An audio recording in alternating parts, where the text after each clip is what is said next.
Ni apa hal pula Al-Qassam buat kerja ni, tak ada hal cek penyakit. Dia kata macam tu. Orang macam ni kalau kau jumpa, kau sepak je, cakap banyak tak ada. Tu bahasa smackdown je tuan-tuan. Orang kata Al-Qassam ni menjolok sarang tebuan. Aku cakap dekat engkau sarang tebuan tu dah attack rumah kita lebih 40 tahun tu tak. Kau nak biar je, bongok benar kau. Itulah bahasa mudah dipaham. Dan tebuan tu pula kau ajar kau tahu. Makin banyak kau nak biar. Itulah bahasa mudahnya. Maka Al-Qassam ni tuan-tuan dah tak. Tuan-tuan pun tahulah kezaliman Yahudi macam mana. Menyerang orang dalam masjid, tembak orang dalam masjid, masuk dalam masjid dengan kasut. Sorry to say tuan-tuan ni, anda bukan nak katalah, tapi tak tahulah kenapa bila anda tengok perangai Israel masuk dalam masjid dengan kasut.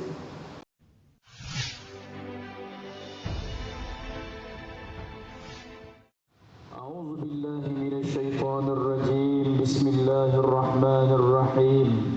Assalamualaikum warahmatullahi wabarakatuh. Slow ni suara orang Sandway malam ni. Terkejut dengar bunyi mercun dia tadi ni. Assalamualaikum warahmatullahi wabarakatuh. Subhanallah walhamdulillah wa la ilaha illallah wallahu akbar wa la hawla wa la quwwata illa billahil aliyyil azim. Allahumma salli ala sayyidina Muhammad wa ala alihi wa sahbihi ajma'in. Terima kasih kepada Ustaz Juru Perantara Majlis. Terlebih dahulu marilah kita menyatakan puji dan puja kepada Allah Subhanahu wa taala.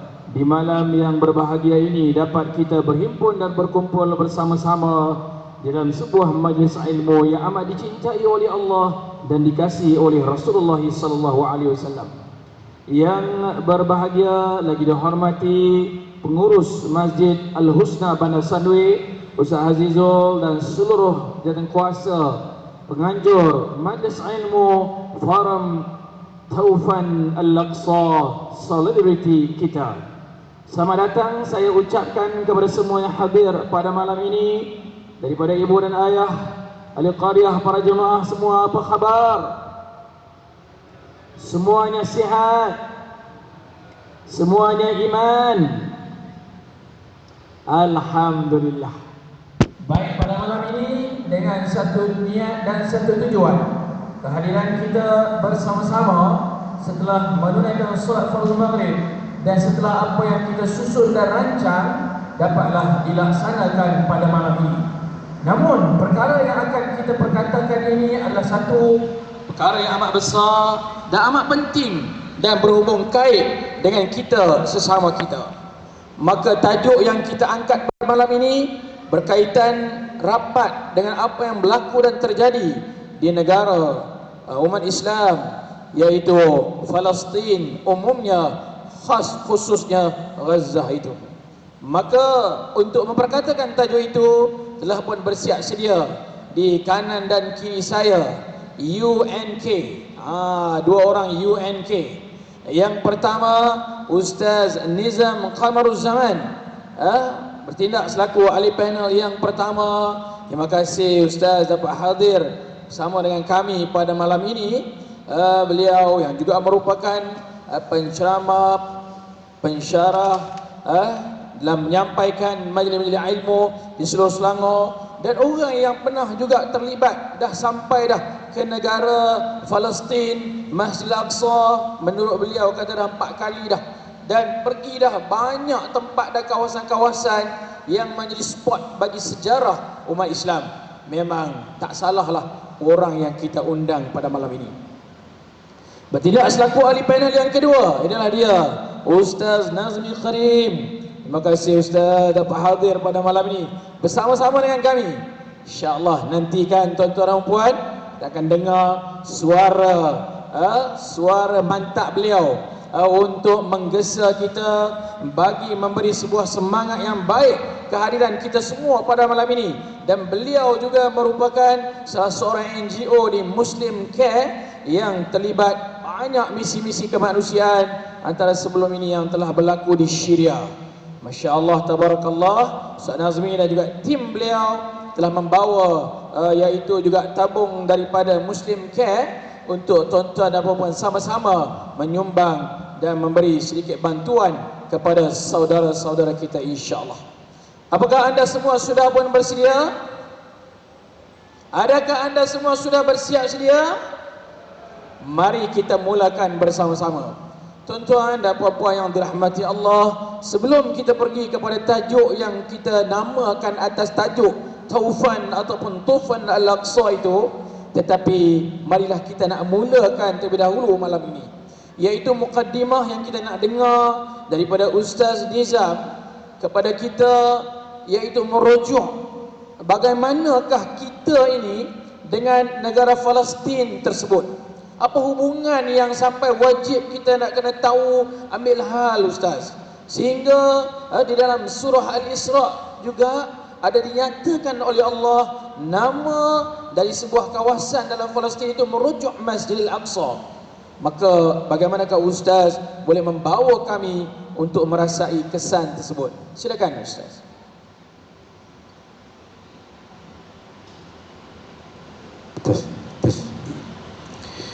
Assalamualaikum warahmatullahi wabarakatuh.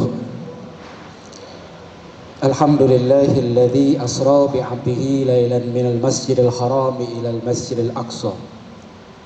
Wassalatu wassalamu ala rasulillah wa ala alihi wa ashabihi wa man tabi'ahum bil ihsanin ila yaumiddin. Rabbi shrah li sadri wa yassir li amri wa hlul 'uqdatam min lisani yafqahu qawli, amma ba'd. Makasih yang berbahagia adinda saya selaku pengerusi Ustaz Amin Al-Hizam, sahabat saya ahli panel Ustaz Nazmi Karim, dan seterusnya muslimin dan muslimat, hadirin dan hadirat, saudara-saudari yang dirahmati sekalian. Alhamdulillah, sama-sama kita panjatkan puji dan syukur kepada Allah Subhanahu wa taala kerana dipilihnya kita pada malam ini untuk sama-sama menjadi tetamu Allah, dan mudah-mudahan Allah Taala terus kekalkan kita untuk menjadi tetamu Allah di dunia sampailah di padang mahsyar. Kerana untuk kita menjadi tetamu Allah di atas dunia ni terlalu mudah. Jika nak dibandingkan, Allah Ta'ala pilih kita sebagai tetamunya di padang mahsyar, yang pada ketika itu kita terpaksa berdepan dengan Nabi, kita terpaksa bersaing dengan para rasul, para ulama, syuhada dan salihin, yang mana amalan mereka dengan kita ibarat langit dengan bumi. Jadi mudah-mudahan Allah Ta'ala pilih kita sebagai tetamu dia dengan selalu kita berulang alik ke rumah Allah ini.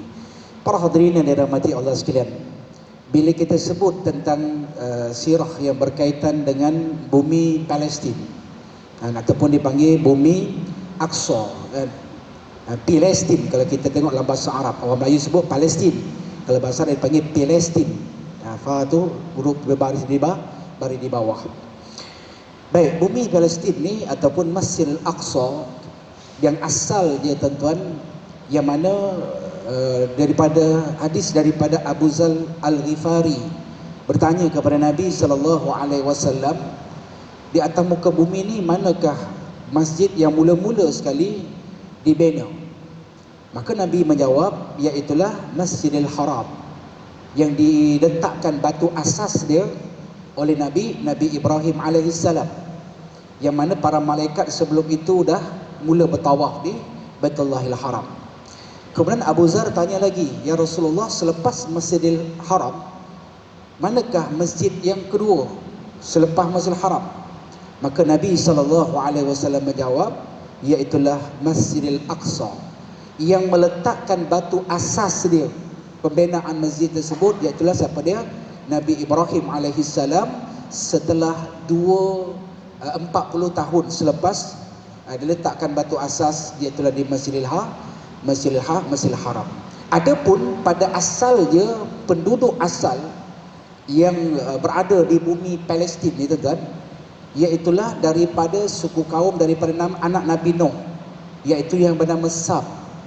Dan jadi sebab itulah antara negeri Syam ni, bila sebut Syam ni kan, Syam tu dia merujuk kepada Palestin, dia merujuk kepada Jordan, Lebanon, Syria. Itulah negeri-negeri yang dipanggil negeri Syam. Jadi asal penduduk asal dia itulah Kan'an. Dia itulah anak pada Nabi Nuh alaihi salam. Sehinggalah berjambah sampailah kepada Nabi Ibrahim alaihi salam. Panjanglah kisah dia tu. Sampai kepada Nabi Ibrahim alaihi salam, kita tahu Nabi Ibrahim ni dia asal dia daripada negara Iraq. Nama tempat dia Ur, nama dia Iraq. Kemudian hijrah ke Mesir pergi ke Palestin. Dan sampai hari ini Nabi Ibrahim ada di Palestin sampai kiamat di satu tempat nama dia Hebron, ataupun dalam orang Arab di sana panggil Al-Khalil. Al-Khalil di Hebron. Itulah tempat bagaimana Nabi Ibrahim alaihi salam. Jadi Nabi Ibrahim ni hidup 1800 tahun sebelum Masihi. 1800 sebelum Masihi, dia lah yang membina batu asas dia. Kemudian diteruskan pula oleh Nabi Musa alaihi salam yang hidup 1400 tahun sebelum Masihi. Makna dia bumi ni di bawah jagaan umat Islam. Makna dia di bawah para nabi-nabi alaihi wassalatu wassalam. Kemudian ada cubaan untuk nak merampas bumi Palestin ni. Tuan-tuan biasa dengar kan kisah bagaimana peperangan di antara Jalut dan Talut, iaitu zaman Nabi Daud alaihi salam. Sebab tu di antara kemujizatan Nabi Daud alaihi salam, dia boleh melembutkan besi. Zaman tu zaman perpindahan daripada Brown Age kepada Iron Age. Zaman daripada perpindahan gangsa kepada perpindahan besi. Maka pada ketika itulah bagaimana Talut yang Allah Ta'ala utuskan di kalangan Bani Israel untuk mempertahankan bumi Palestin pada ketika itu untuk dirampas oleh Jalut. Maka pada ketika itu Talut yang lead tentera-tentera ni berperang di satu lokasi nama dia Ainul Jalut. Saya pun Alhamdulillah dah sampai di kawasan ni Ainul Jalut. Dan disitulah bagaimana Talut jatuh cedera, kemudian dia melantik, iaitulah Daud alaihi salam. Masa tu baru usia remaja, dalam lingkungan belasan tahun. Maka Nabi Daud alaihi salam lah yang berjaya menewaskan Jalut dalam peperangan tersebut. Kemudian jasa Nabi Daud alaihi salam ni, maka pada ketika itu Talut kahwinkan anak perempuan dia dengan Nabi Daud alaihi salam. Dan pada ketika itulah bapa mertua hebat, menantu pun hebat, dapat anak super hebat, nama dia Nabi Sulaiman alaihi salam. Hidup 950 tahun sebelum Masihi. Maka Nabi Sulaiman inilah yang membangunkan Masjidil Aqsa seluas 36 ekar. 36 ekar keluasan Masjid Aqsa. Keluasan bumi Palestin ni keluasan dia 26,000 km persegi. Itu keluasan bumi Palestin yang dibahagikan sekali oleh Yahudi ada tiga zon. Zon A, zon B, zon C. Zon A inilah tempat bagaimana di Rafah sampailah kepada di Gaza kan, Ashkelon pada ketika itu kan. Zon A ni, zon B ada di tebing barat, dan ada termasuk dari di Nazaret sampai zon A ni milik Yahudi seluruhnya, ataupun kita milik Zionis seluruhnya. Jadi tuan-tuan, lepas itu pula datang pula bagaimana nak menghancurkan pula bumi Palestin ni.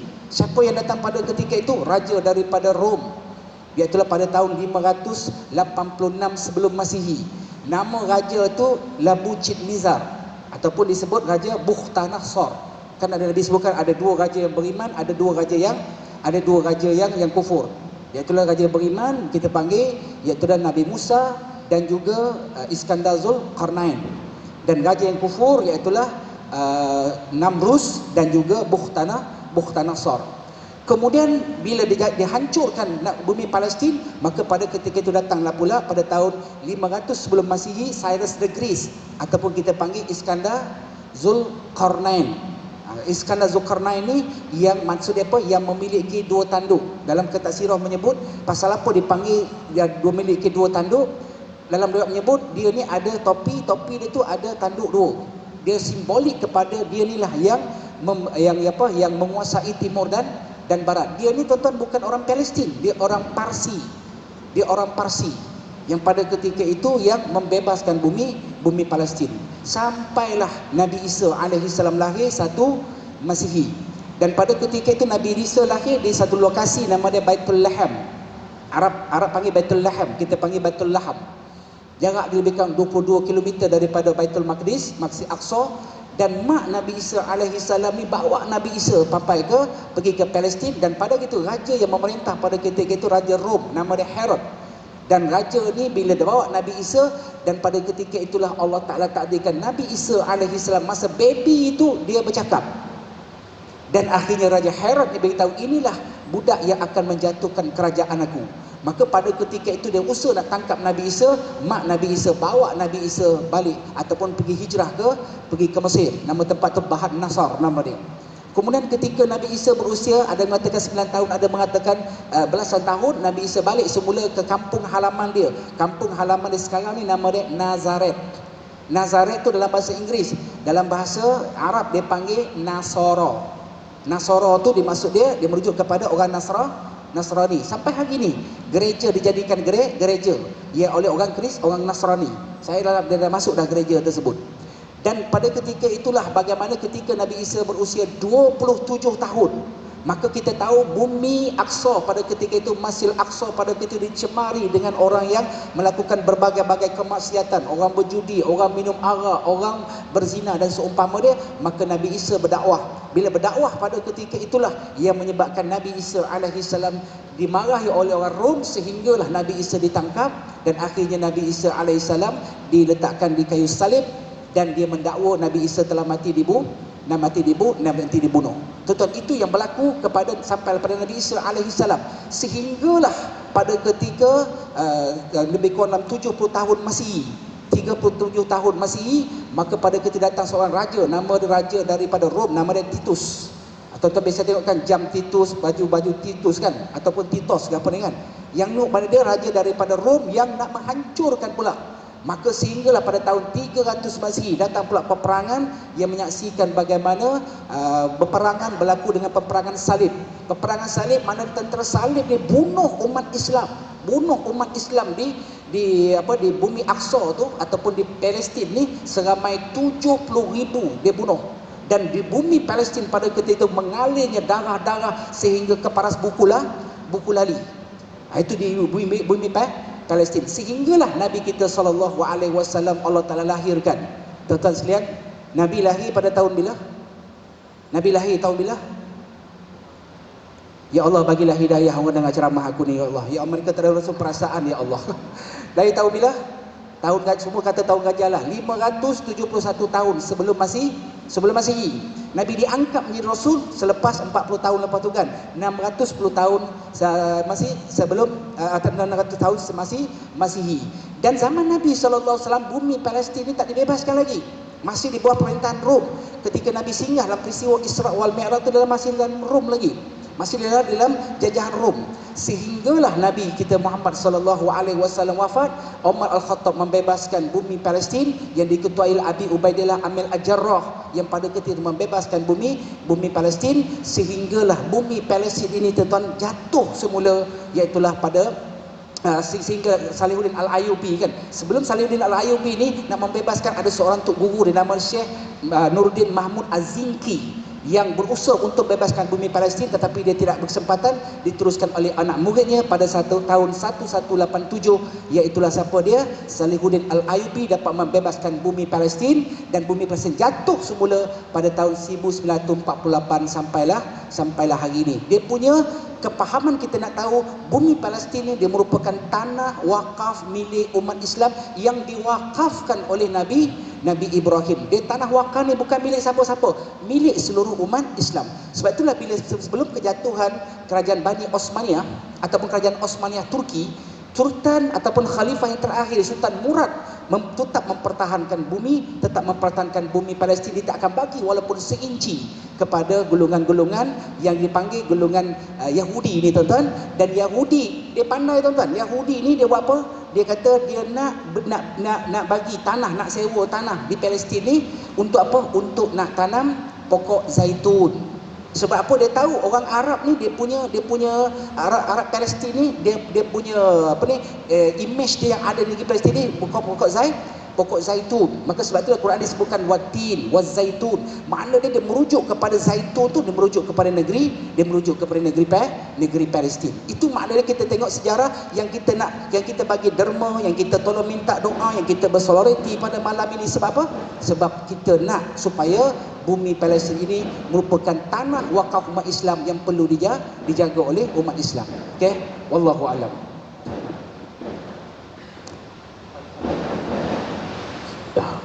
Alhamdulillah Ustaz. Terima kasih di atas sedikit mukaddimah penjelasan kepada kita. Mungkin ada lagi benda-benda dan perkara yang selepas ini Ustaz boleh terus dan lanjutkan lagi. Tetapi sudah membuka kepada kita. Oh, macam duk kat Palestin juga ni. Tu kan. Tetapi sudah membuka sedikit minda dan juga pengetahuan kita pada malam ini bahawa bumi Palestin, bumi yang berkait hubung dengan kita atas dasar apa tadi tuan-tuan dan puan? Sejarah. Yang keduanya iman dan akidah, dan yang ketiganya hablum minan nas, iaitu urusan hubungan kemanusiaan yang ada kepada kita berhubung dengan mereka atas dasar persaudaraan seagama. Dan Nabi Muhammad sallallahu alaihi wasallam bersabda, jika sekiranya kamu nak himpun, nak kumpul duit, nak bersusah payah, nak pergi berjalan jauh, maka buatlah untuk nak pergi dan sampai ke tempat-tempat ini. Tempat mana? Masjidil Haram, Masjidil Nabawi dan Masjidil Aqsa. Daripada penjelasan Ustaz Nizam sebentar tadi, dapat kita rasa tuan-tuan dan puan betapa amat pentingnya kehadiran kita pada malam ini untuk ambil pengetahuan tersebut. Baik, kita menanti menunggu untuk bahagian yang pertama ini. Masih lagi belum dapat kita pecahkan lagi pertemuan kehadiran kita daripada tajuk yang kita angkat pada malam ini. Ustaz Nazmi Karim, Masya Allah, Tabarakallah. Sejak daripada kalau bilangan kiraan yang diberitakan 7 Oktober yang lalu telah berlaku satu istilah yang dinamakan Tufan Al-Aqsa.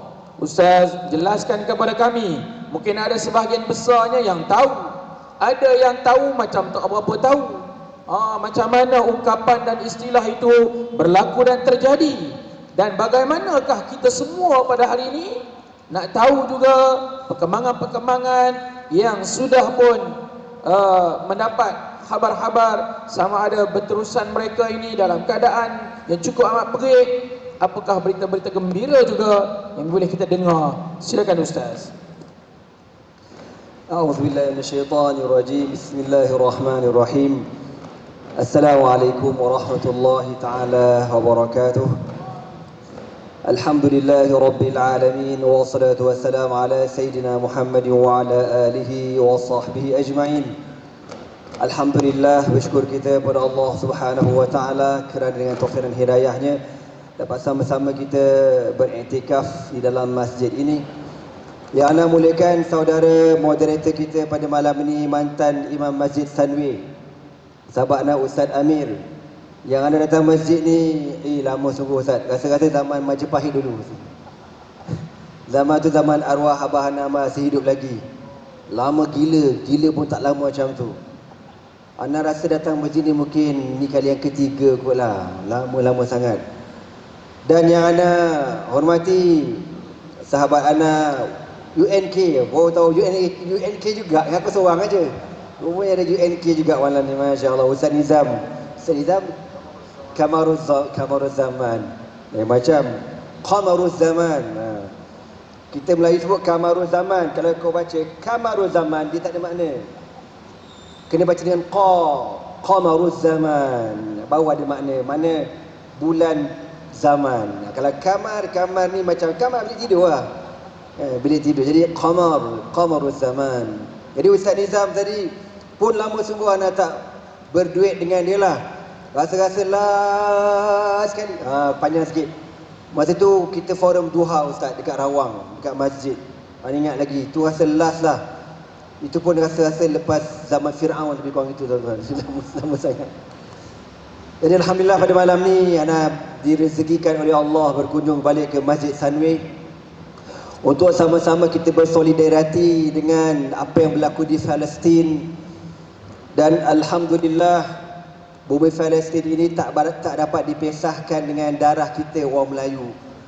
Walaupun kulit kita tak sama dengan mereka, muka kita memang confirm tak sama dengan mereka, bahasa mereka tak sama dengan mereka, makanan kita, budaya kita, adat Islam kita tak sama dengan mereka.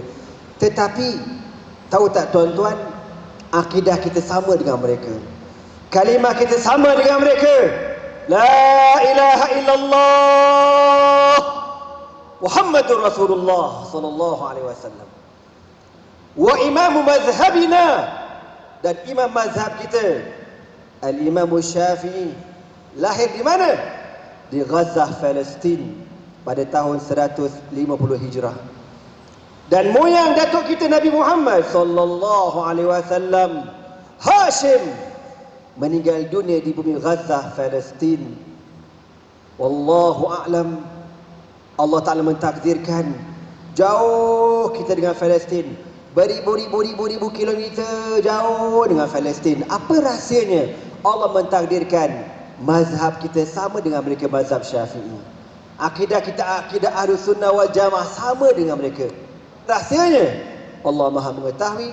Tetapi antara yang kita nampak pada hari ini, walaupun kita tidak berpeluang untuk berjuang, berjihad dan syahid di sana, tetapi kita menunjukkan kesungguhan kita untuk bersuara, kesungguhan kita untuk sama-sama merasakan kesusahan, kepedihan yang dialami oleh umat Islam di Gaza, insya-Allah. Takbir.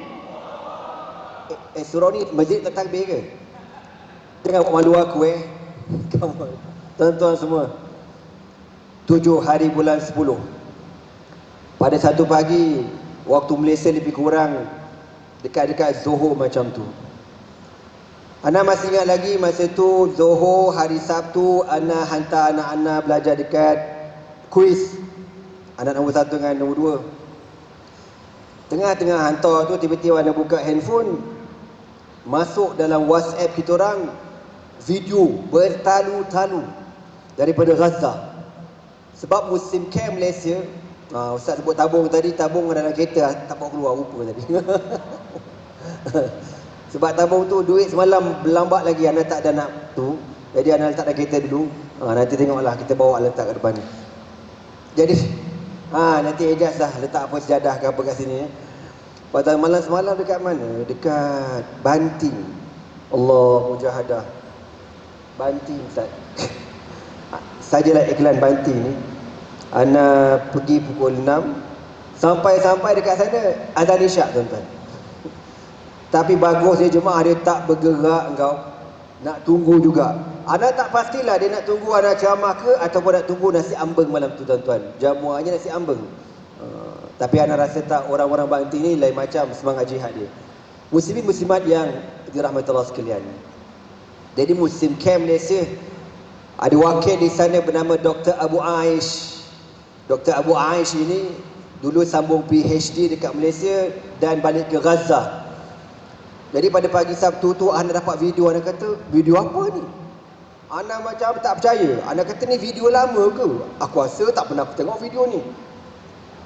Para mujahidin Al-Qassam masuk ke bandar-bandar besar dipanggil Ghilaf Gaza. Ghilaf ni kita kata, Ghilaf ni mana kulit? Kan kulit Gaza, mana border Gaza dengan tempat yang dijajah oleh Zionis laknatullah ni.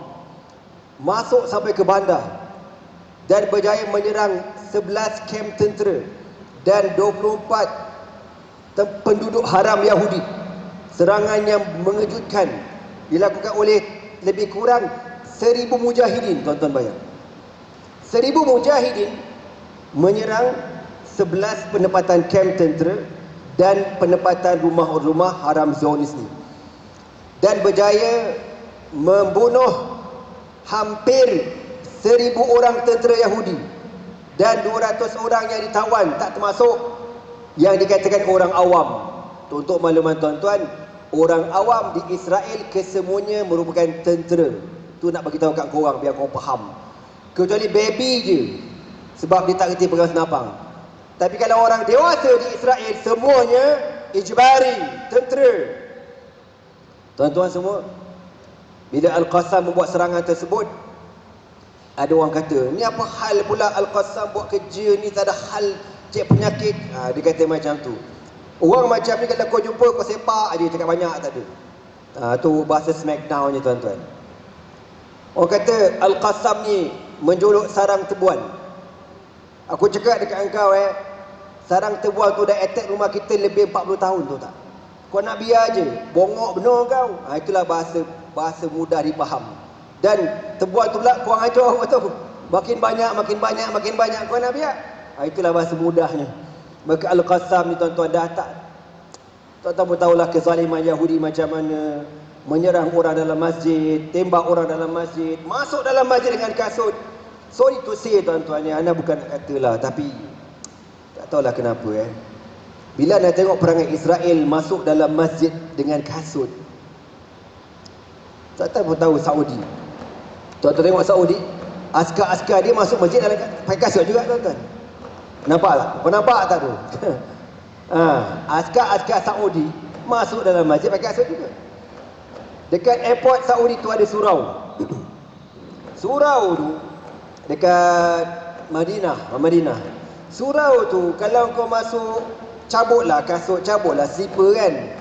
Kalau Masjidil Haram besar tu adalah logik sikit. Ini tak, dia keluar tandas dengan kasut askar, dia masuk dekat atas kapet sembahyang pakai kasut kau tu tak. Ni askar Saudi. Nak bagi tahu sama 2 kali 5 perangai. Sebab tu tuan-tuan tahu bab pendirian Saudi nantilah aku smackdown. Jadi nak bagi tahu apa tuan-tuan? Tengok Israel terserang kawasan tu tuan-tuan. Itu semua Israel berlaku tu. Jadi bila serangan yang dilakukan oleh Al-Qassam dalam tempoh beberapa jam cukup mengejutkan intelijen Israel dan juga Amerika. Tuan-tuan sedia maklum dalam dunia ni intelijen paling canggih ialah CIA, Mossad. Ni semua padu-padu punya intelijen. Bukan cikai-cikai punya intelijen. Tetapi Allah Subhanahu Wa Taala yang menciptakan mereka. Allah Taala belaka. Wa ja'alna min baini aydihim saddan wa min khalfihim sadda fa aghshaynahum fa hum la yubsirun. Inilah antara ayat yang dibaca oleh Mujahidin Al-Qassam sebelum mereka melancarkan serangan pada pagi tersebut. Pukul 6 pagi serangan dilakukan tuan-tuan. Serangan pakai apa? Pakai motor scrambler je bang. Motor scrambler. Bayangkan satu daerah menyerang satu antara kuasa besar dunia. Subhanallah. Dan mereka disuruh dalam terung-terung rahsia Al-Qassam. Tuan-tuan semua, setelah Al-Qassam melakukan serangan, Israel panik, kelang kabut, dan mereka tak tahu serangan itu berlaku. Dalam keadaan dia tak tahu nak macam mana, akhirnya mereka mengerahkan 300,000 tentera mereka menuju ke Gaza. 300,000 bala tentera mereka nak melawan beberapa ribu tentera Al-Qassam. Mengingatkan kepada kita sejarah para sahabat Nabi radhiyallahu ta'ala anhum ajma'in. Dalam peperangan Mu'tah, apabila tentera Islam yang berbilang hanya 3,000 orang menentang tentera Rom 200,000 orang, dan akhirnya tentera Islam berjaya mengalahkan tentera Rom. Setelah 3 panglima Islam, Zaid bin Harithah gugur syahid, Ja'far bin Abi Talib gugur syahid, Abdullah bin Rawahah gugur syahid, lalu digantikan oleh Khalid bin Al-Walid radhiyallahu ta'ala anhu, al-mulaqab bi sayfillahil maslul, pedang Allah yang terhunus. Lalu beliau mengucar-kacirkan tentera Rom dan berjaya mengurangkan nisbah yang terkorban di kalangan para mujahidin.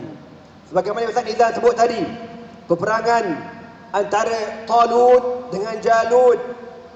Jalut tenteranya ramai dan dia sendiri seorang yang luar biasa besar, dikalahkan dengan Talut. Bukan Talut yang mengalahkan, tetapi Nabi Daud alaihi salatu wassalam. Allah berfirman, kam min fi'atin qalilatin ghalaba fi'atan katsiratan biiznillah wallahu ma'as sabirin. Allah berfirman dalam Al-Quran, kam min fi'atin qalilatin, berapa banyak kumpulan yang kecil mengalahkan kumpulan yang ramai biiznillah, dengan izin Allah. Sebab tu kalau tuan-tuan tengok dalam video-video Al-Qassam ni, setiap kali dia tembak, setiap kali berlaku serangan daripada Al-Qassam, semua kata biiznillah, binasrillah, tak tinggal pun Allah. Dan Allah kata apa? Wallahu ma'as sabirin, dan Allah bersama dengan orang-orang yang sabar. Sebab tu syarat yang penting antara jihad dalam sabar, dalam jihad apa ni tuan-tuan? As-sabru, sabar. Kalau tak sabar, memang confirm balik awal. Tuan-tuan semua, berlaku serangan mengejut dan akhirnya Al-Qassam berjaya membawa lari orang kata ghanimah yang cukup berharga. Tuan-tuan tahu Israel ni dia cukup sayang dengan rakyat dia. Sebab tu kalau tuan-tuan ingat satu ketika dulu pernah Al-Qassam menawan seorang tentera Zionis bernama Shalit. Lebih kurang macam shit itu nama dia, Shalit. Dia seorang aja. Tapi tahu-tahu dengan sebab dia seorang, Israel terdesak, terpaksa mengalah dengan Al-Qassam, membebaskan 100 banduan di kalangan orang Palestin yang ditahan, yang ditangkap oleh Yahudi. Diserahkan 100 orang dan dilepaskan seorang dia punya tentera bernama Shalit ni, tuan-tuan. Dan Zionis silap besar. Dalam 100 orang yang dibebaskan, ada seorang yang bernama Yahya Sinwar yang merupakan engineer arkitek serangan Tufan Al-Aqsa pada hari Takbir. Sebab tu dia orang sakit kepala, tuan-tuan, sakit kepala. Bagi dia orang cukup bengal. Sebab apa? Dalam yang dia bebaskan rupanya ada seorang bernama Yahya Sinwar yang begitu. Orang kata dia ni, Yahya Sinwar ni sejarahnya panjang, tapi antara kelebihan dia ketika beliau dalam penjara Zionis Israel, beliau menekuni bahasa Ibriyah, bahasa Israel.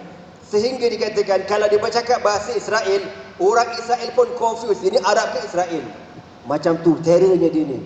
Dan dia dah sekarang merupakan arkitek bagi rancangan serangan Tufan Al-Aqsa. Muslimin muslimat yang dirahmati Allah sekalian, lalu berlakulah serangan oleh Zionis terhadap Gaza.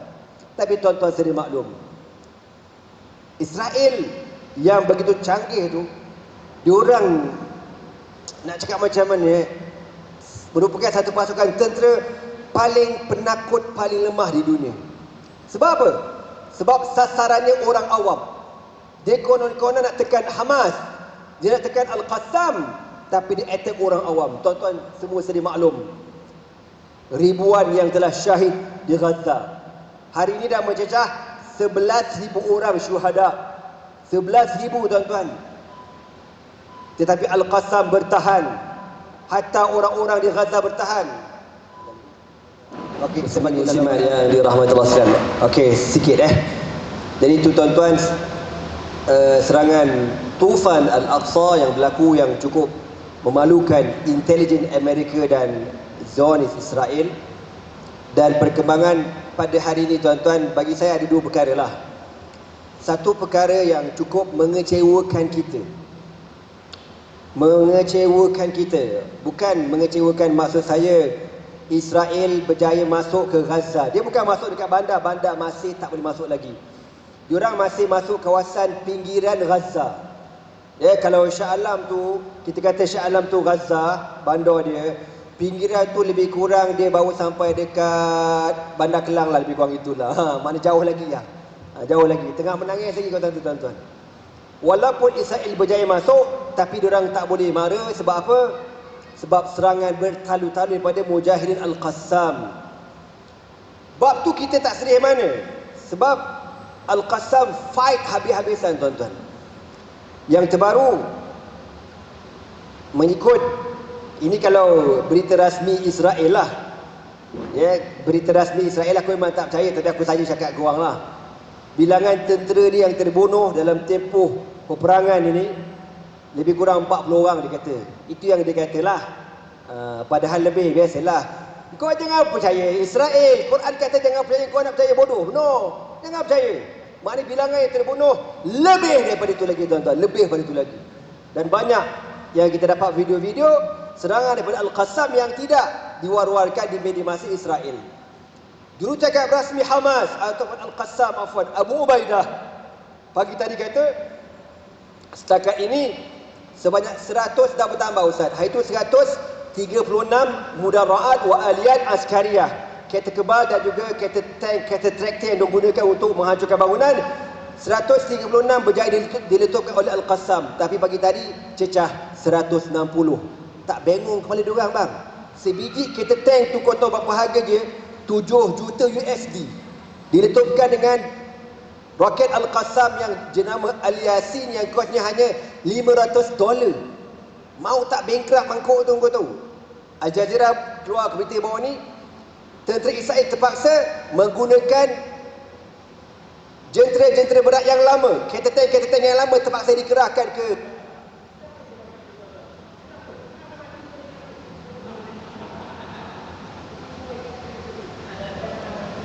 Subhanallah. okey, sorry, last call lah. Okey, jadi sekarang Israel terpaksa dia punya koleksi lama, tuan-tuan, sebab dia tak tahan Merkava yang diagung-agungkan diletupkan oleh Al-Qassam. Okey, itu berita gembira kita.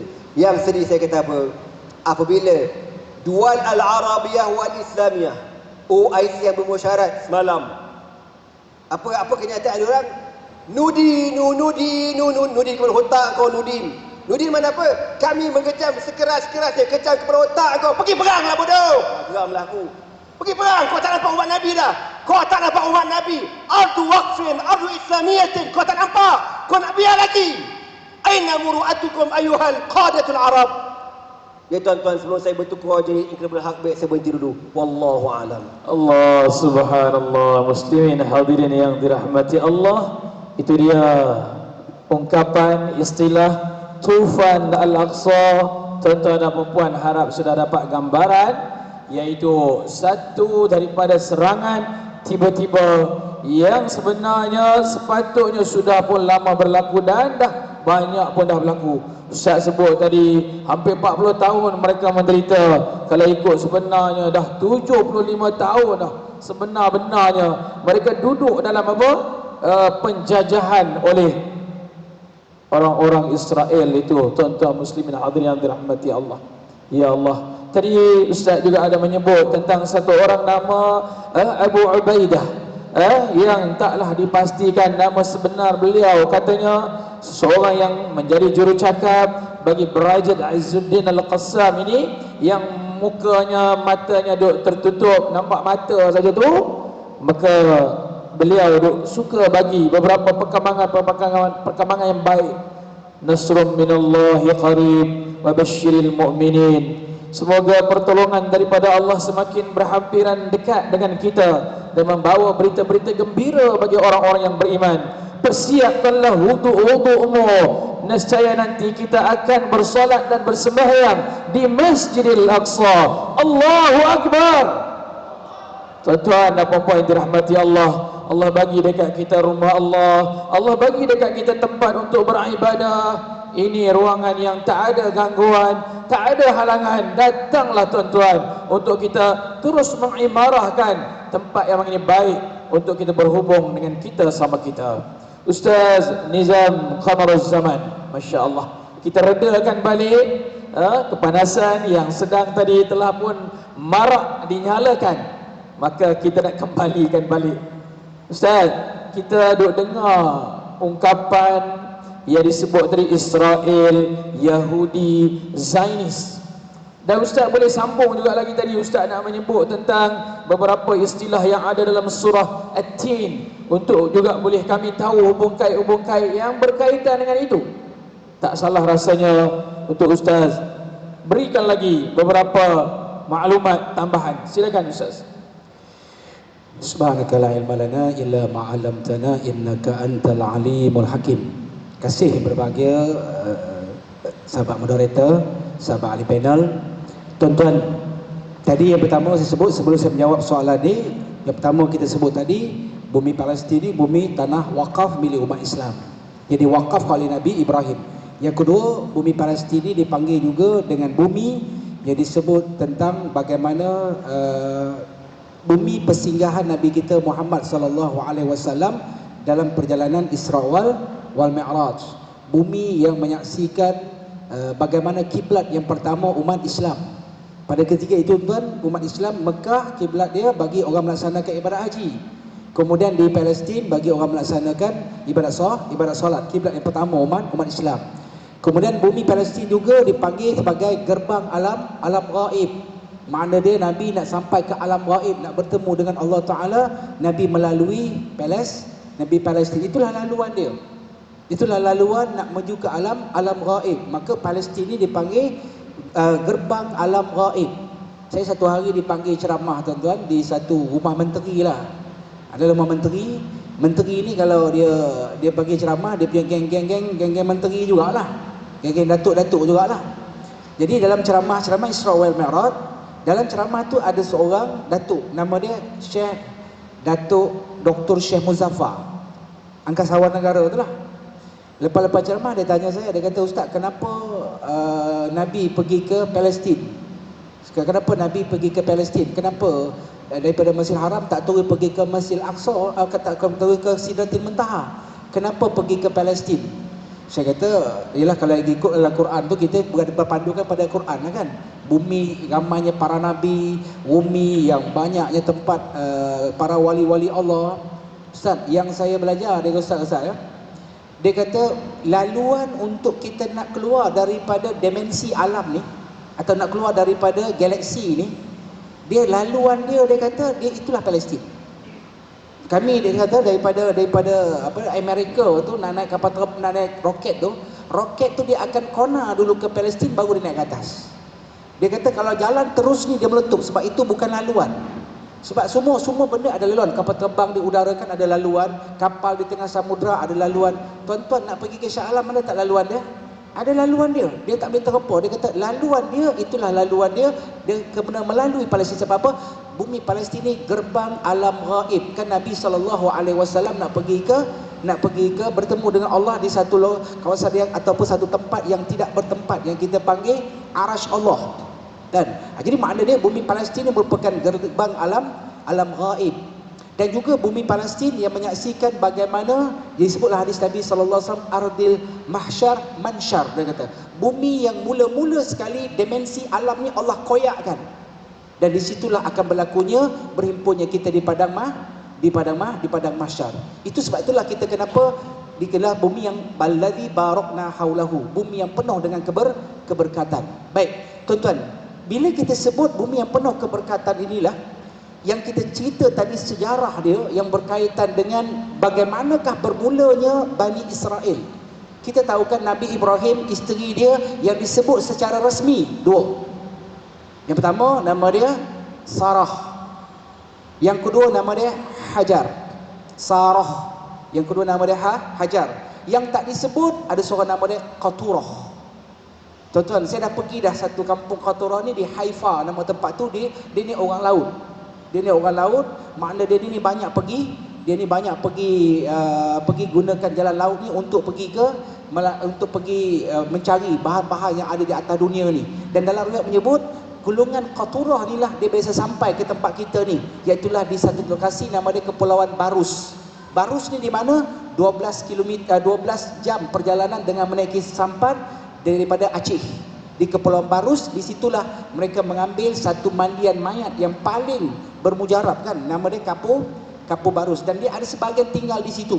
Dan disitulah dia kata bermulanya bangsa Melayu daripada keturunan daripada Nabi Ibrahim alaihissalam. Wallahu alam, wallahu kajian dibuat. Sebab itulah saya berusaha nak masuk ke dalam satu library di bawah Masjid Haram, Masjid Aqsa ni. Masjid Aqsa ni tuan-tuan, dia ada 3 tingkat bawah tanah, 2 tingkat atas. Dia ada 5 buah masjid. Baik, masjid yang di bawah tanah nama dia Masjid Marwani, bawah tanah. Kemudian ada lagi satu masjid nama dia Masjid Qibli Qadim, makna masjid kiblat yang lama, yang asal. Itu bawah tanah. Satu lagi ada Masjid Borak, masjid di mana Nabi tambat borak dalam perjalanan Isra wal Mi'raj. Di atas tanah dia ada masjid nama dia Masjid Qibli yang kubah warna kelabu tu. Tuan-tuan boleh Google tengok. Ada pun masjid yang kubah yang berwarna gold tu, kita Kubatus Surah tu kan kita panggil, ataupun kita panggil Dome of the Rock itu. Disitulah tempat Nabi SAW di-mi'rajkan.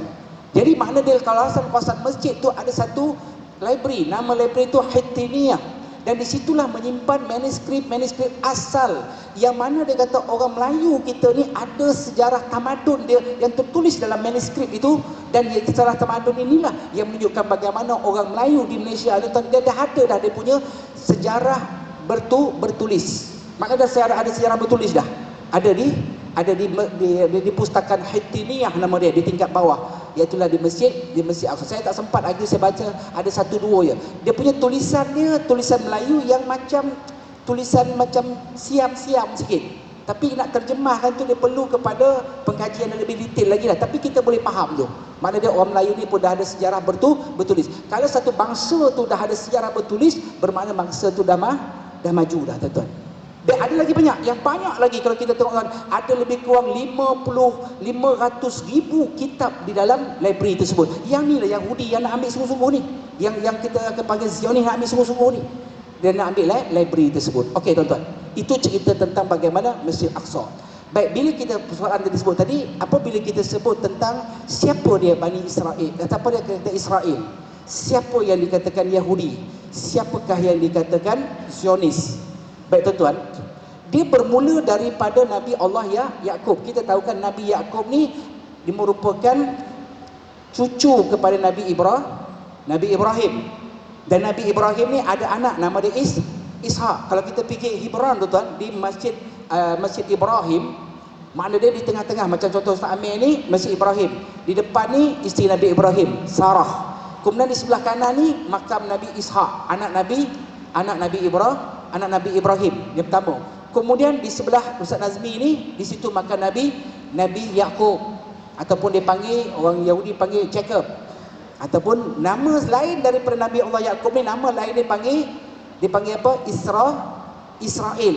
Nama lain Israel tu bermaksud nama hamba Allah. Il tu maksudnya Allah. Dia merujuk pada malaikat kan, malaikat Jibril, Mikail, Israfil, Israel. Sampailah ketua malaikat yang mula-mula nama dia Azazil kan.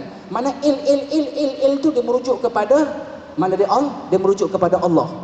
Jadi makna Nabi Yaqub alaihi salam ni dia ada 12 orang anak daripada 4 orang isteri dia. Nabi Yaqub ni isteri dia ada 4. Nabi Yaqub tuan-tuan jangan tersilap Haji Yaqub pula. Ni Nabi Yaqub ada 4 orang isteri. Dan daripada keempat-empat orang isteri ini dia melahirkan antaranya Levi kan, dia akan melahirkan seorang bangsa Levi itu, iaitu daripada Nabi Musa alaihi salam. Yang betul-betul daripada bangsa Yahudi ini iaitulah Yahuda nama dia, iaitulah daripada isteri yang ketiga. Yang inilah yang melahirkan Nabi Zakaria, Nabi Yahya dan juga Nabi Isa.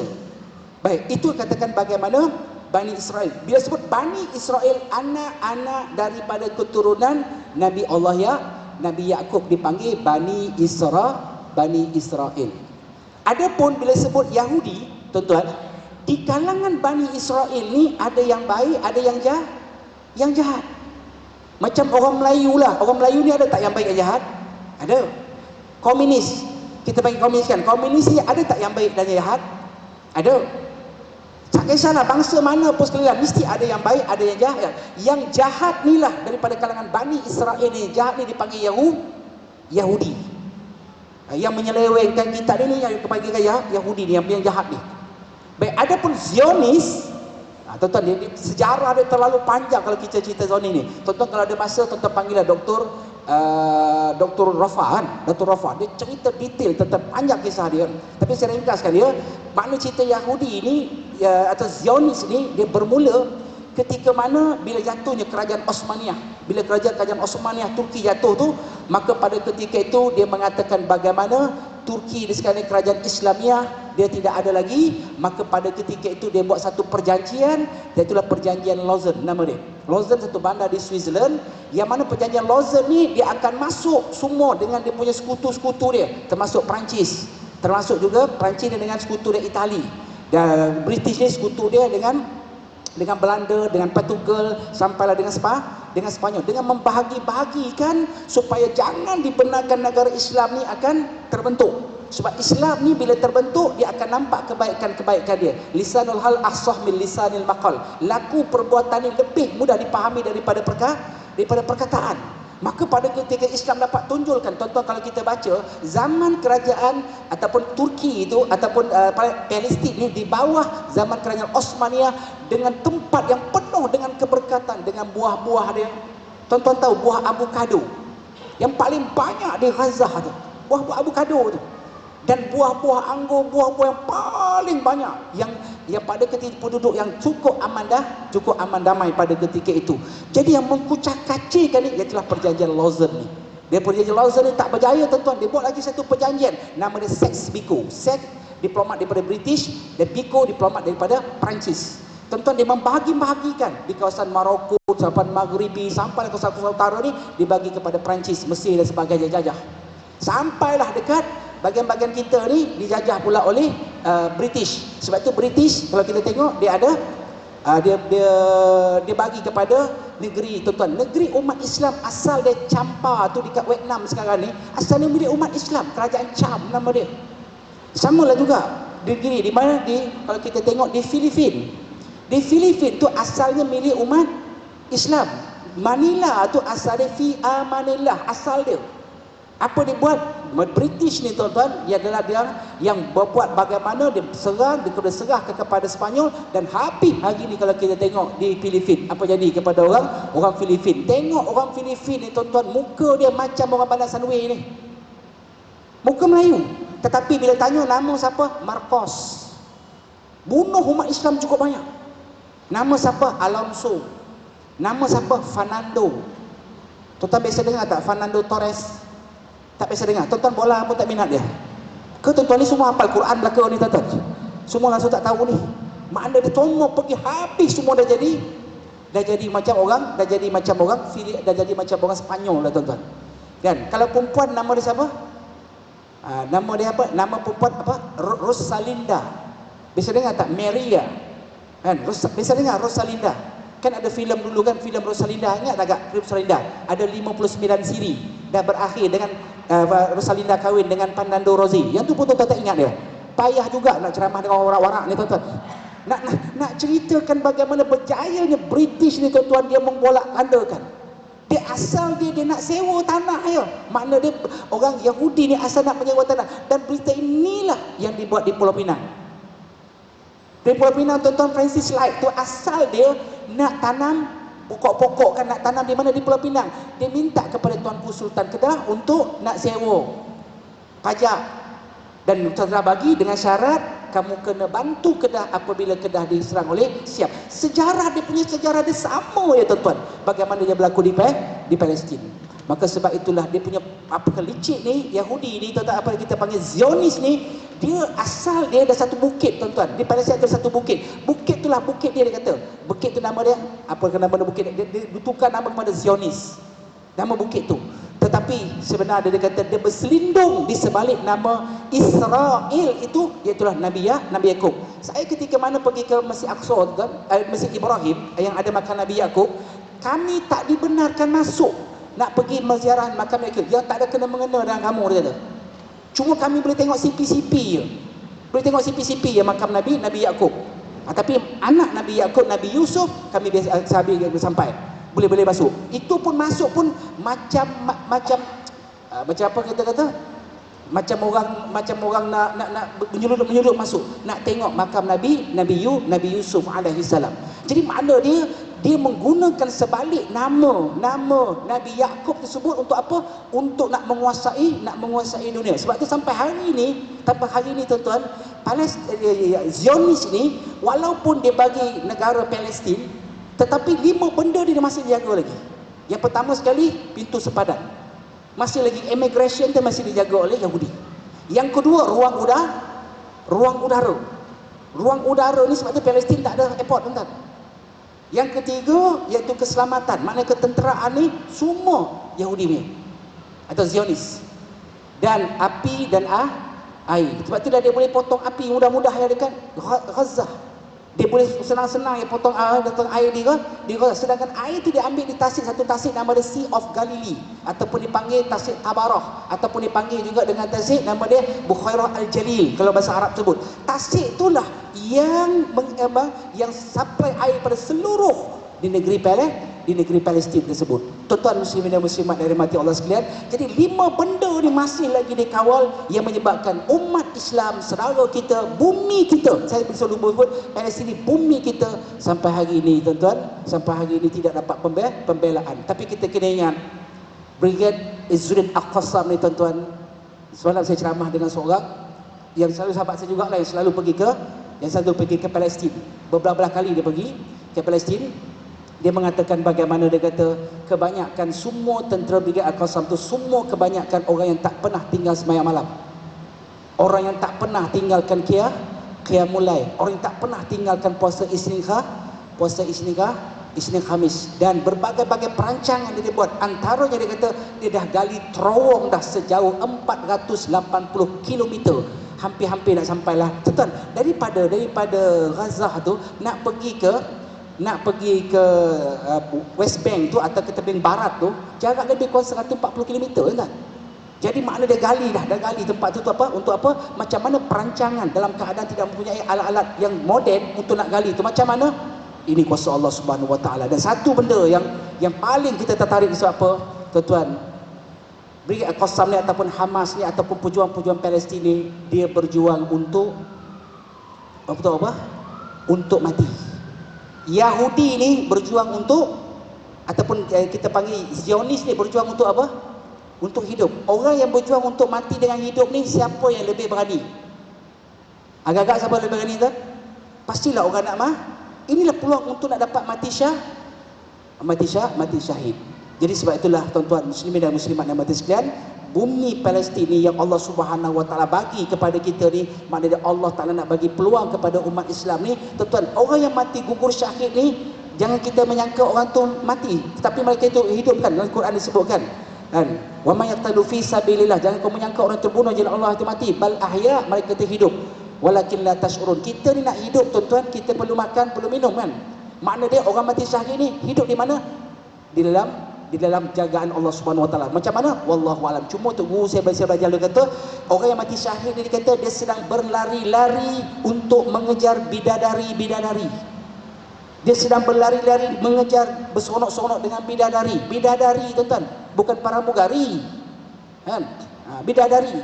Dan baru nak capai, tak capai lagi, baru nak capai rambut bidadari, pop, berlakunya kiamat. Itulah kelebihan orang yang mati syahid. Jadi maknanya umat Islam tuan-tuan pada ketika itu yang berperang hari ini, modul dia apa dia berjuang untuk akhirat. Maknanya satu modul umat Islam ni mencintai akhirat lebih daripada mencintai dunia. Itulah yang dipegang oleh pejuang-pejuang kita di Palestin. Sementara Yahudi ni dia berjuang untuk hidup. Jadi mudah-mudahan sedikit maklumat ni dapat pengetahuan pada kita semua perbezaan dia antara Yahudi, Bani Israel ataupun Israel dan dengan juga Zionis. Wallahu a'lam. Alhamdulillah, dengan penjelasan tersebut dapatlah kepada kita beberapa maklumat. Ya, mereka tahu kita umat Islam ni dengan Bani Israel yang ada hubung kait, mereka yang beriman kepada Allah, tidak ada masalah.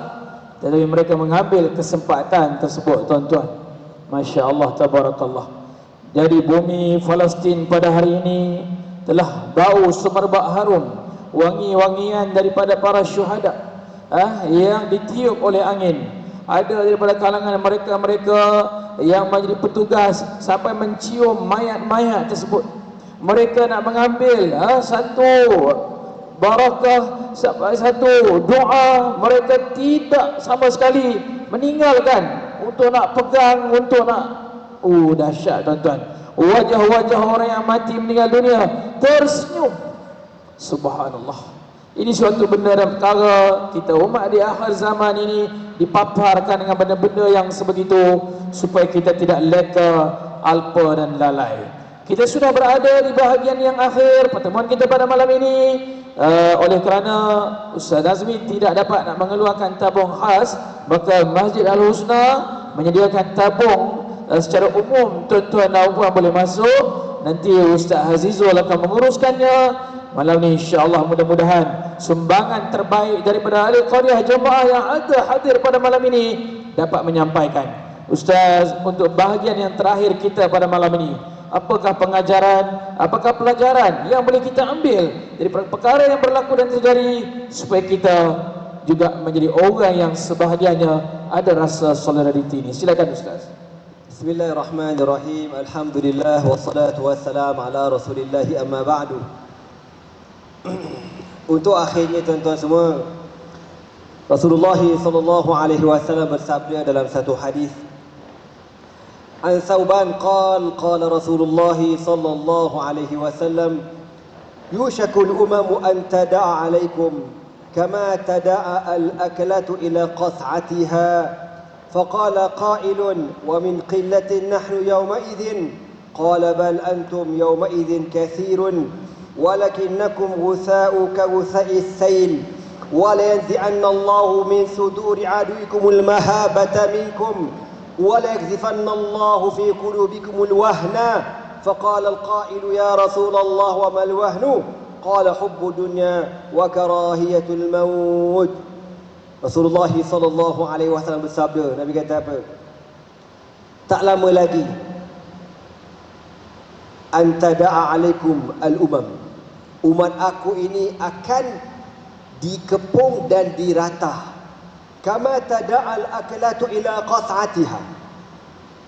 Sebagaimana orang-orang sedang meratah hidangan yang sedap. Ibarat umat Nabi ni macam makanan yang sedap, datang orang-orang yang kebulu tak pernah makan, dia ratah makan makanan ni sepuas-puasnya. Faqala qailun, maka sahabat tanya, wa min qillatin nahnu yawma idzin ya Rasulullah, kenapa jadi macam tu? Adakah dengan sebab bilangan umat orang sedikit? Adakah masa tu bilangan kami sedikit? Nabi kata bal antum yawma idzin katsir, bahkan kamu pada hari tersebut ramai. Walakinnakum ghusa ka ghusa'is sail, tetapi ramainya kamu seperti buih-buih di lautan. Ramai, berbilion-bilion umat Nabi, tapi tak ada harga diri. Saya nak cakap tuan-tuan ya, kalau tuan-tuan tengok realiti pada hari ini, masa kita buat demonstrasi dekat KL baru ni, berapa ramai yang turun? Kalau nak banding dengan demonstrasi yang semalam diorang buat dekat UK, jauh langit dengan bumi. Mana pergi muka-muka Melayu yang kata diri kau sebagai orang Islam? Aina antum? Aina antum? Yang aku peliknya, orang kafir yang orang kafir yang terti bahasa dekat Europe, dekat UK tu, berdemonstrasi ribuan, ratus ribu. Padahal diorang pergi demonstrasi tak dapat pahala, tuan-tuan, tak ada pahala. Kita pergi ada pahala, itu pun la haula wala quwwata illa billah. Dah lah macam tu. Ada satu demonstrasi tu, nak takbir pun tak boleh. Bongok betul aku cakap. Tuan-tuan tak, ada satu demo baru dekat UK. Masa berucap tu, dijemput salah seorang peserta demonstrasi di kalangan Yahudi.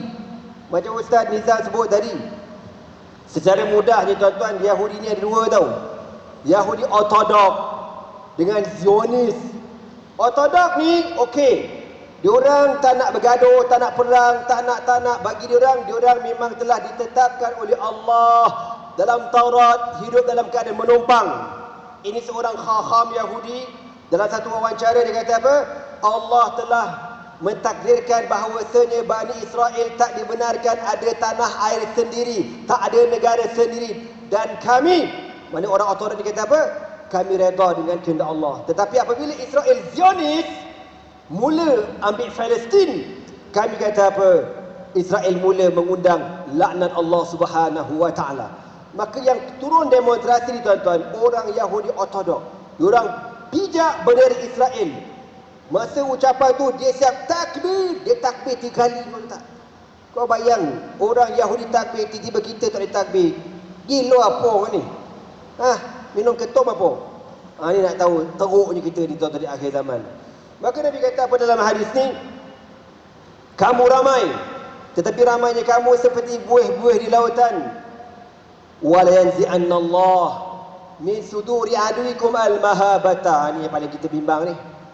Dan Nabi kata, dan Allah Ta'ala akan tarik rasa takut daripada hati musuh-musuh kamu. Tengok macam hari ni kan, macam anda sebut tadi. Umat Islam berbilion. Yahudi tu ada lebih kurang 2 bilion ni tuan-tuan. Tapi dia punya belagak, dia punya sombong, dia boleh ugut mana-mana negara.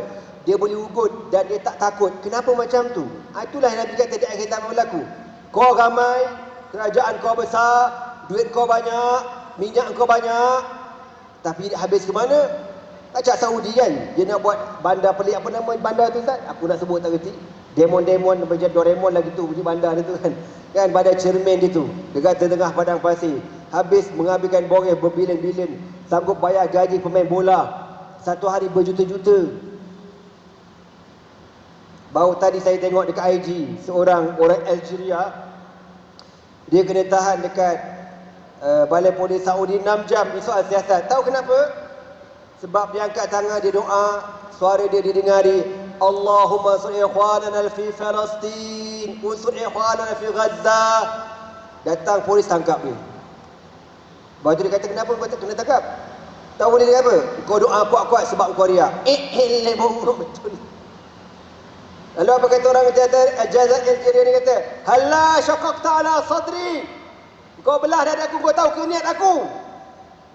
Masa dia kata apa tahu? Masa dalam penjara, dia kena tahan tu, dia tengok ada orang Malaysia, ada orang Indonesia pun kena tahan. Sebab apa? Sebab pakai maflah Free Palestine. Pakai maflah Palestin Hurrah. Ada lambang Palestin. Sebab tu tuan-tuan kalau pergi umrah, jangan pakai benda-benda macam tu. Pakai confirm kena tangkap. Kenapa kena tangkap? Kenapa kena tangkap? Kan kau pilih pilihan Saudi. Itu Makkah, tempat kelahiran Nabi. Madinah, Al-Ansar min ashabi Rasulillah sallallahu alaihi wasallam. Ardu jihadin wa ardul murabitin wa ardul mujahidin. Semua kat situ. Dapat ke puak-puak ni tuan-tuan, dia tangkap siapa saja yang berdoa untuk Palestin dan Gaza. La haula wala quwwata illa billah. Tengok. Israel tak payah buat kerja. Dia hantar wakil buat kerja tuan-tuan. Last kena tangkap orang ni. Dari kata ada lagi. Dalam penjara tu, orang Malaysia, orang Indon yang ditahan sebab apa? Pakai maflah, pakai t-shirt, ada tulis Palestin. La haula wala quwwata illa billah. Nabi kata, "Walayzi'anna Allah min suduri aduikum al-mahabata minkum." Dan Allah Ta'ala akan mencabut daripada hati-hati musuh kamu rasa takut kepada kamu. Dan tak heran pada orang Islam pada hari ini. "Walakhifanna Allah fi qulubikum al-wahna." Dahlah Allah Ta'ala tarik rasa takut daripada hati musuh. Allah campak pula dalam hati kamu rasa al-wahnu. Allah. Kalau Allah campak rasa tak takut pada hati musuh, tetapi hati kita masih berani, boleh tahan lagi bang. Tiba-tiba hati musuh tak takut pada kita, kita pula ada satu penyakit, dicampakkan al-wahnu. Maka sahabat kata, "Wa mal wahnu ya Rasulullah." Ya Rasulullah, apakah al-wahnu, penyakit apa ya Rasulullah? Nabi kata apa? Hubbud dunya wa karahiyatul maut. Cintakan dunia dan takutkan kematian. Itulah yang berlaku kepada umat Nabi Muhammad sallallahu alaihi wasallam. Tuan-tuan tahu tak kenapa jadi macam tu?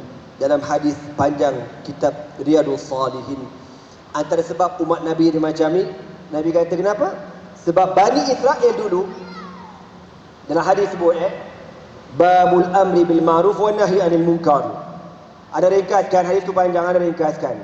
Nabi kata di kalangan Bani Israel dahulu, apabila ada orang buat maksiat, lepas tu ada orang soleh tegur, kata, "Ji, jangan buat maksiat, tak elok, berdosa." Peduli apa, lantaklah aku nak buat. Dia buat juga maksiat. Besok ni orang yang tegur ni, yang baik ni, dia tengok orang tu buat maksiat tau. Nabi kata apa? "Fala yamna'annahu an yakuna akilahu wa syaribahu wa jalisahu." Dia tahu orang ni buat maksiat. Dia tahu orang ni menentang Islam. Orang ni berfahaman sekular, berfahaman liberal. Tetapi Nabi kata dia tetap berkawan. Ayakuna jalisahu, duduk berkawan dengan orang tu. Syaribahu, minum dengan orang tu. Wakilahu, dan makan sekali. Dia kenapa? Nak jaga hati kawan. Tak apalah, kita kan member. Padahal orang tu confirm buat salah, buat dosa. Maka Allah kata apa? Dalam hadis Nabi kata apa? Maka Allah Ta'ala pun fataraballahu ala qulubihim al-ba'd. Maka Allah Ta'ala memukul atas hati-hati mereka. Apa makna pukul dalam hati ni? Allah satukan hati mereka. Orang yang buat baik pun bila berkawan dengan orang jahat, automatik dia pun jadi jahat juga, Nabi kata. Automatik jadi jahat, Nabi kata. Maka dengan sebab itulah tuan-tuan, pada hari ini kita tengok walaupun orang tu nak buat baik, tapi dengan sebab dia duduk sekali, berkawan sekali, reda apa yang berlaku, akhir dengan dia pun rosak sekali. Itulah realiti yang berlaku pada hari ini. Akhirnya macam tadi Ustaz sebut, kita tengok kan bagaimana OIC hanya mesyuarat, tak ada apa-apa. Kata nak bergerak ke, nak bagi warning ke, amaran, tak ada. Paling-paling pun kami mengecam pembunuhan terkutuk kepala otak kau berjambul. Takat macam tu bapuk siap boleh cakap bongok. Aku geram ni. Kan? La haula wala quwwata illa billah. Sebab tu tuan-tuan, kenapa Allah pilih Al-Qassam?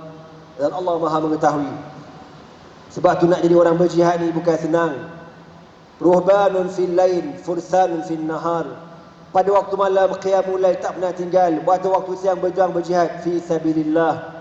Hubungan dengan Allah rapat tuan-tuan kalau baca sejarah, baca sirah, ke semua qadatul mujahidin, semua pejuang-pejuang Islam ni orangnya akidah mesti solid, akidah Ahlus Sunnah wal Jamaah. Dan orang ini mesti beramal dengan tariqah, ada aurat mereka, ada zikir mereka. Bukan aurat ni, auradun, bacaan zikir. Tuan-tuan kenal Hasan Al-Banna, dia mengamalkan tariqah Syadziliyah.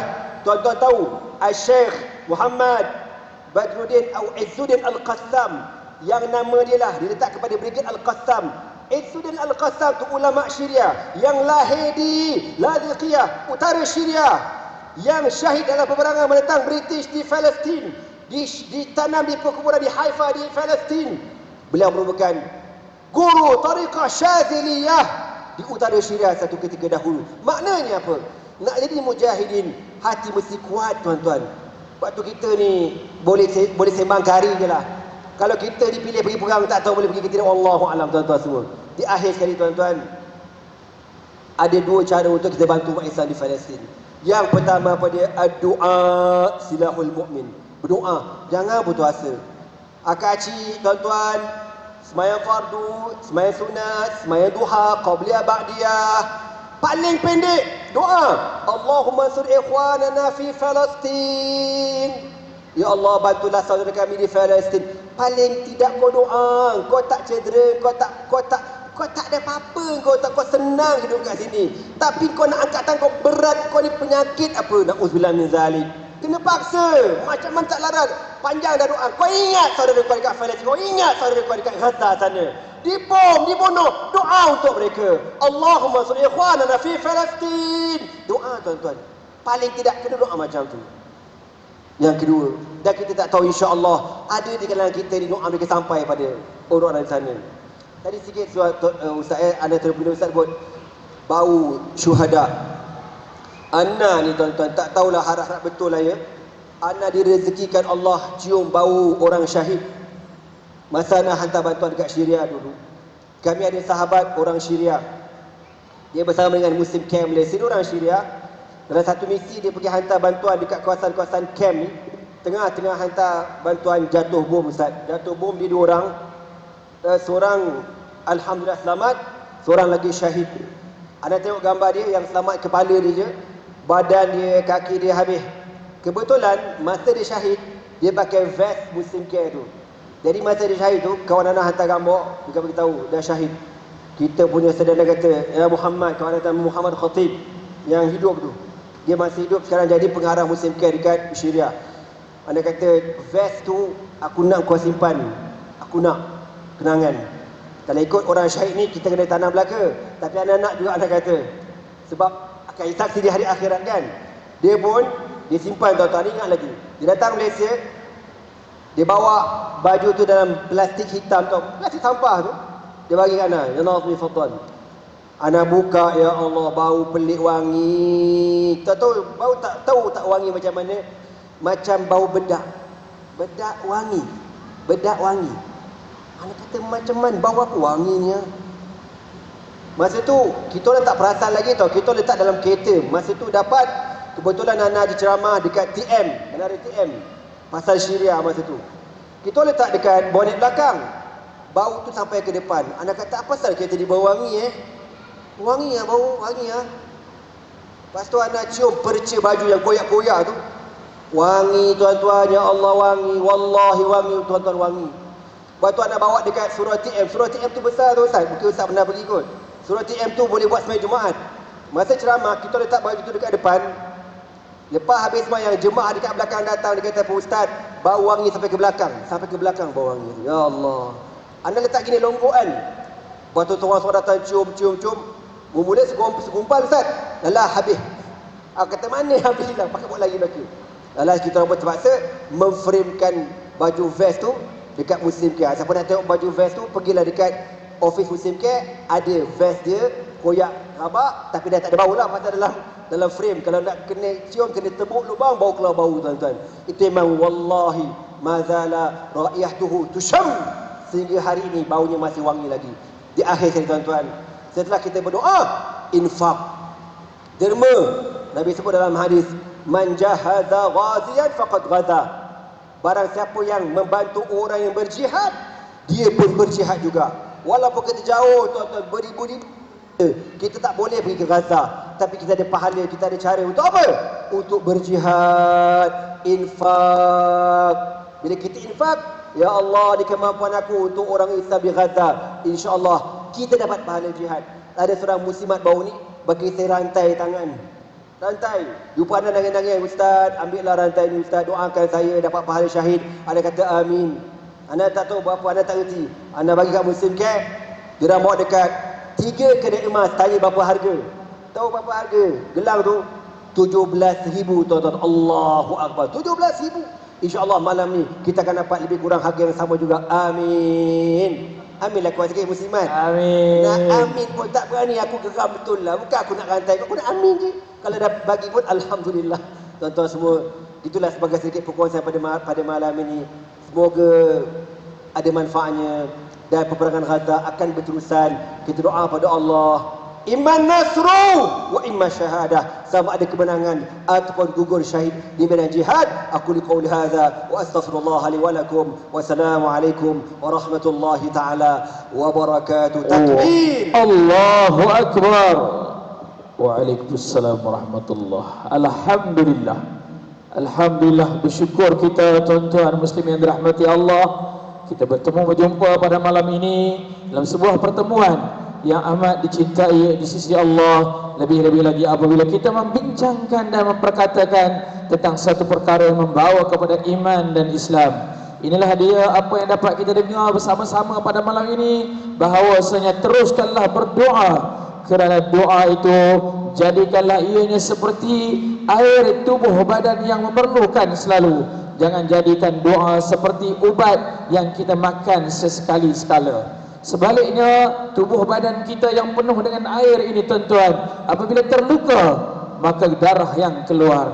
Hati kita yang penuh dengan darah, apabila terluka, air mata yang keluar. Begitulah yang dirasai oleh saudara-saudara seagama kita yang berada di Gaza, Palestin sana. Mudah-mudahan kehadiran kita pada malam ini sedikit dilihat dan disaksikan di sisi Allah. Ada sumbangan, kehadiran, sokongan dan apa juga perkara yang dapat kita lakukan pada malam ini dinilai baik di sisi Allah. Saya mewakili 2 orang ahli panel mengucapkan ribuan terima kasih kepada pihak pengurusan Masjid Al-Husna dan semua yang hadir pada malam ini. InsyaAllah sama-sama kita memberi sumbangan dan bantuan, mudah-mudahan dapat disalurkan kepada mereka yang memerlukan. Wabillahi taufiq wal hidayah. Wassalamualaikum warahmatullahi wabarakatuh. Taqabbalallahu minkum.